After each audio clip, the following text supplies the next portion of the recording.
আমরা সবাই আমাদের নাম, আমাদের পরিচয় নিয়ে বাঁচি, তাই না? কিন্তু কখনো কি ভেবে দেখেছি এই পরিচয়গুলো আসলে কতটা ঠুনকো? যখন সবকিছু শেষ হয়ে যায় তখন এগুলোর কি হয়? চলুন আজকে এই বিষয়টা নিয়ে একটু গভীরে যাওয়া যাক। পরিচয় আর মৃত্যুর এই কঠিন বাস্তবতাকে একটু কাছ থেকে দেখার চেষ্টা করি।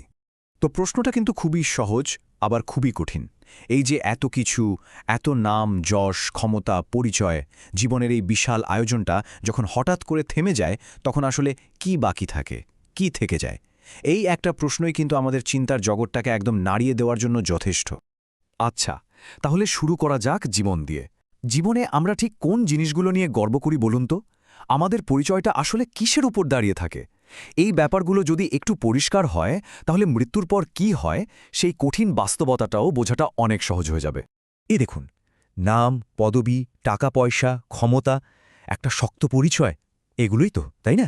জীবনের প্রায় পুরোটা সময় কিন্তু আমরা এগুলোকেই আঁকড়ে ধরি। আমাদের আমি বলে যে বোধটা, সেটা তো এগুলোকে ঘিরেই তৈরি হয়। বলতে গেলে পৃথিবীতে আমাদের অস্তিত্বের মূল ভিত্তি যেন হয়ে দাঁড়ায় এই জিনিসগুলো। কিন্তু গল্পের মোড় তো এখানেই ঘুরে যায়। এবার আমরা এমন একটা দিকে যাচ্ছি যেখানে এই সব পার্থিব পরিচয়, এই সমস্ত অহংকার একটা বিরাট সত্যের সামনে এসে দাঁড়ায়।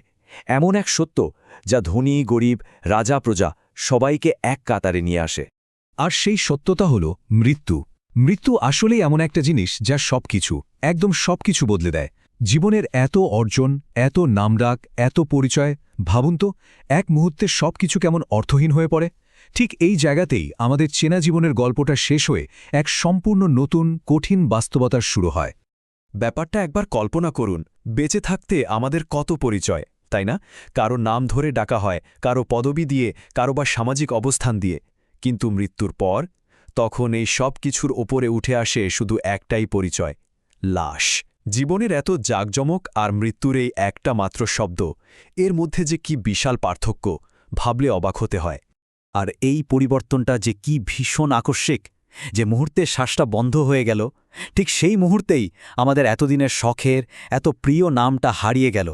আর তার জায়গায় চলে এলো একটাই পরিচয়হীন শব্দ: লাশ। এমনকি আমাদের সবচেয়ে কাছের মানুষ, আমাদের আশেপাশের সবাই, তারাও কিন্তু এই নতুন পরিচয়টাকেই মেনে নেয়। তখন আর কেউ নাম ধরে ডাকে না, কেউ আর পুরনো পদবি বা পরিচয়ের কথা বলে না।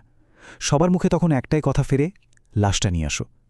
একবার ভাবুন, এক মুহূর্তে একটা মানুষের গোটা পরিচয়টা কিভাবে বিলীন হয়ে যায়। তাহলে এই সব কিছু থেকে আমরা জীবনকে কিভাবে দেখতে পারি?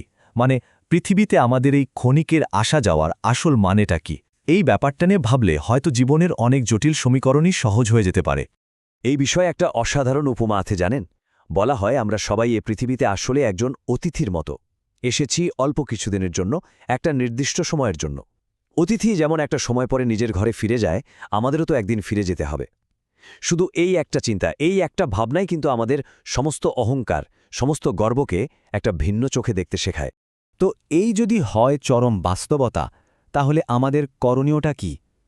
এই সত্যটাকে মেনে নিয়ে আমরা কিভাবে একটা অর্থবহ জীবন কাটাতে পারি? চলুন সেই পথটাই একটু খুঁজে বের করার চেষ্টা করা যাক। পথটা কিন্তু আসলে খুব সহজ, মাত্র দুটো ধাপ। প্রথমত, এই যে দুনিয়ার পরিচয়, নাম, ক্ষমতা, এই সব কিছুর অহংকার মন থেকে ঝেড়ে ফেলা। আর দ্বিতীয়ত, আর কিছু হোক বা না হোক, একজন ভালো মানুষ হওয়ার জন্য চেষ্টা করে যাওয়া। হয়তো জীবনের আসল মানেটা, আসল সার্থকতাটা এই সহজ সরল পথের মধ্যেই কোথাও লুকিয়ে আছে। শেষ করার আগে শুধু একটা প্রশ্ন রেখে যাই। যখন এই নাম, এই পদবি, এই পরিচয়, যখন সব কিছু মুছে যাবে, তখন ঠিক কোন জিনিসটা থেকে যাবে? কোন কাজের জন্য, কোন স্মৃতির জন্য মানুষ আমাদের মনে রাখবে? এই প্রশ্নটার উত্তর খুঁজে বের করার মধ্যেই হয়তো জীবনের আসল উদ্দেশ্যটা লুকিয়ে আছে।